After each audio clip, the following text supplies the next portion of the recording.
ಹೆಜ್ಜೆಯನ್ನೇ ಇಟ್ಟಿದ್ದಾರೆ ಅಂತ ಬಹಳಷ್ಟು ಜನ ಅಂದುಕೊಂಡಿದ್ದಾರೆ. ಗೆಳೆಯರೆ, ನಿಜ, ಆಂಧ್ರ ಪ್ರದೇಶದಲ್ಲಿ ಚಂದ್ರಬಾಬು ನಾಯ್ಡು ಮಹತ್ವದ ನಿರ್ಧಾರ ತಗೊಂಡಿದ್ದಾರೆ. ಅದು ವಕ್ಫ್ ಬೋರ್ಡನ್ನು ರದ್ದು ಮಾಡಿದ್ದಾರೆ.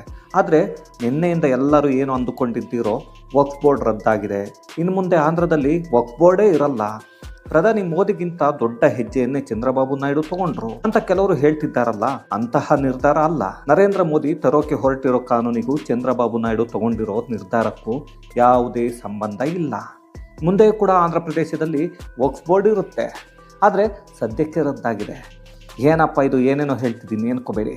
ಈಗೇನಾದರೂ ನೀವು ವಕ್ಫ್ ಬೋರ್ಡ್ ಇಲ್ಲದ ರಾಜ್ಯ ಯಾವುದು ಅಂದರೆ ಅದು ಆಂಧ್ರ ಪ್ರದೇಶ. ನಿಜ, ಯಾಕಂದರೆ ಅಲ್ಲಿ ವಕ್ಫ್ ಬೋರ್ಡ್ ಈಗ ಸದ್ಯಕ್ಕೆ ರದ್ದಾಗಿದೆ. ಆದರೆ ಮುಂದೆ ವಕ್ಫ್ ಬೋರ್ಡ್ ಇರಲ್ವಾ ಅಂದರೆ ಖಂಡಿತ ಇರುತ್ತೆ. ಹಾಗಾದರೆ ಚಂದ್ರಬಾಬು ನಾಯ್ಡು ಯಾಕೆ ರದ್ದು ಮಾಡಿದ್ದಾರೆ, ಮುಂದೆ ಮತ್ತೆ ಯಾಕೆ ಅದನ್ನು ಸ್ಥಾಪನೆ ಮಾಡ್ತಾರೆ ಅನ್ನೋದನ್ನು ಈ ವಿಡಿಯೋದಲ್ಲಿ ನೋಡ್ಕೊಂಡು ಬರೋಣ ಬನ್ನಿ ಗೆಳೆಯರೆ.